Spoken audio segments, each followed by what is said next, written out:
are Ninja Hoops. I'm Maria. And I'm Zach. We're from Oakland, California, and we're here with Jaguar Mary at Hoop Convergence.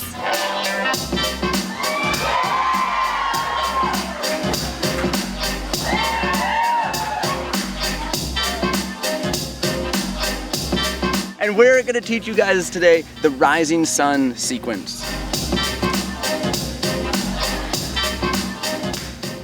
So the first thing we're going to want to look at is the legs. Stances are important. Remember, if you have good groundwork, if you're connected and balanced to the ground beneath you, whatever you do on the top is going to be more supported, more confident, and more versatile because you're going to have more space to move. Starting with our legs wide apart, we're actually going to be turning our legs from horse stance here into bow stance, and then turning ourselves all the way back, pivoting on our feet so we face backwards, and coming back to the middle. Showing that one more time, from horse stance, pushing to the side into bow stance, turning all the way back around into cross stance, and twisting back into the center. All right, to add the hoop into that, do you want to start? Okay, we're gonna put our thumb up and we're gonna look up. The hoop is going to rise up like a rising sun over and across the body. It's now in back plane.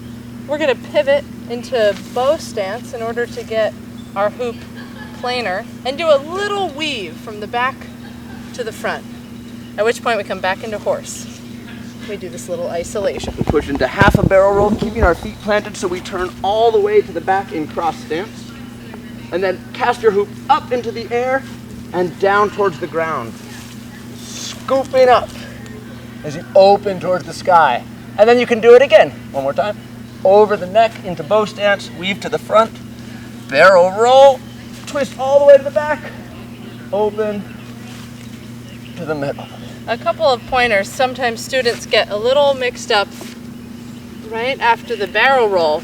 They don't know where to go or how to twist. So I want you to try to connect the hoop to your hip and then your lower back. Feel it touching, touching, touching. You think you can't go any further, you feel stuck, but roll that arm out, bring that hoop out so that it's pointed thumbs down. Then as you sweep the ground, your thumb is pointed up again. It's for you to do the move one more time. Like all of these neck wraps, we're going to be accessing this space between the neck and the shoulder, making sure that our thumb is tucked tightly to our neck without leaving much space.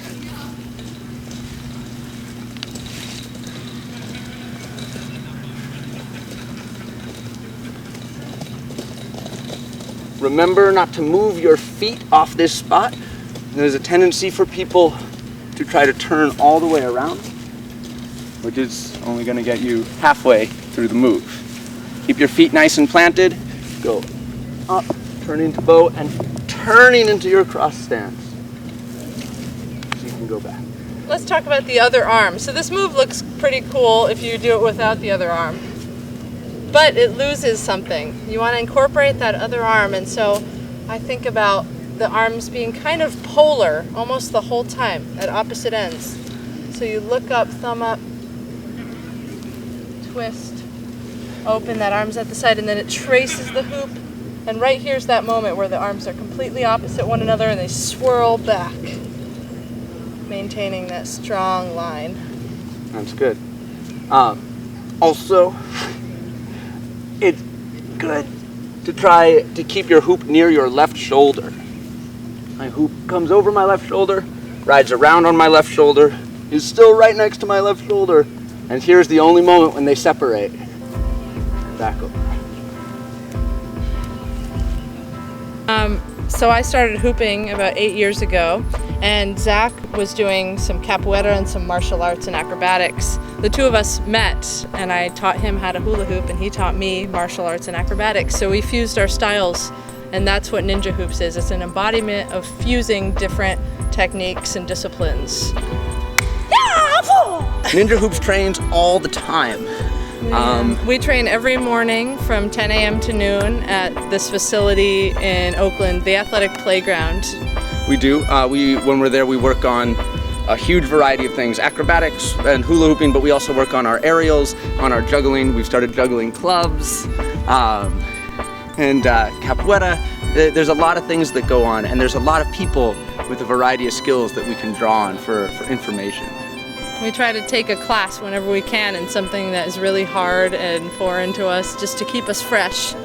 And this has been great for me because I never want hooping to get old. I want to always be excited about it, and so it's been 8 years and I'm still excited because I'm calling upon other disciplines to inspire me. There are always more moves. If you think that you've reached the end, if you think that you're out of ideas, it just means that you've kind of reached the end of your own knowledge right now. But if you go and expand your knowledge and expand the ways that the information that you have, you're gonna find the hoop has no end. It just goes around and around and around again. Whoa! Yeah! A lot of what we're doing can be put right on top of what you're already doing. It can be made to affect your own movement and just increase its strength. And from there you can expand, you can add on parts. But really this is about finding classical pieces of movement that can help us with our practice today. Please like our Facebook page and it helps, stay in touch with us, and we'll post